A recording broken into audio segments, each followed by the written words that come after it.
लोकनाट्य कलाकार रघुवीर खेडकरांना लोककला क्षेत्रातील पद्मश्री पुरस्कार जाहीर झाला। तमाशा परंपरेचा वारसा समर्थपणे पुढे नेणारे ज्येष्ठ लोकनाट्य कलाकार रघुवीर खेडकर यांना कला क्षेत्रातील योगदानासाठी या पुरस्काराने सन्मानित करण्यात आलेलं आहे।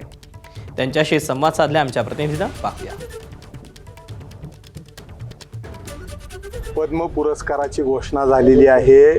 या जमान्यात ज्यांनी तमाशाची कला जिवंत ठेवली ते रघुवीर खेडकर आपल्या सोबत आहेत। मला सांगा, खूप मोठा आनंदाचा दिवस आहे, महाराष्ट्रासाठी सुद्धा अभिमानाचा दिवस आहे। पहिल्या भावना काय? खूप आनंद होतोय।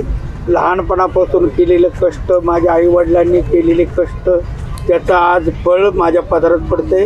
ही खूप मोठी आनंदाची गोष्ट आहे।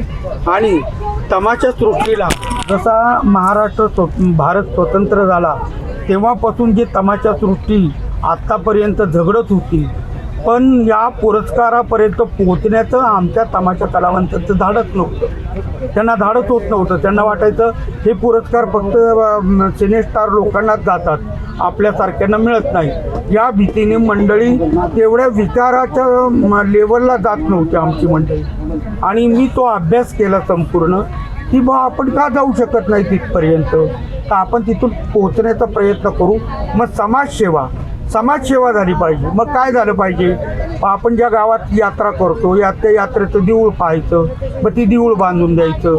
कुणी गरजू असेल, त्याला ऑपरेशन करायचं हृदयाचं, त्याजवळ पैसे नाही, त्याला पैसे पुरवायचे।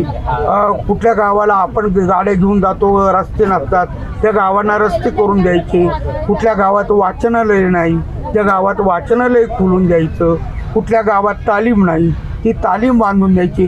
हे कामं सगळी मी केली आणि त्याचं म्हणजे मोजमाप सरकारच्या पर्यंत पोचलं आणि त्यानंतर त्यांनी हा पाय उचलला असेल असं मला वाटतं। एबीपी माझा, उघडा डोळे बघा नीट।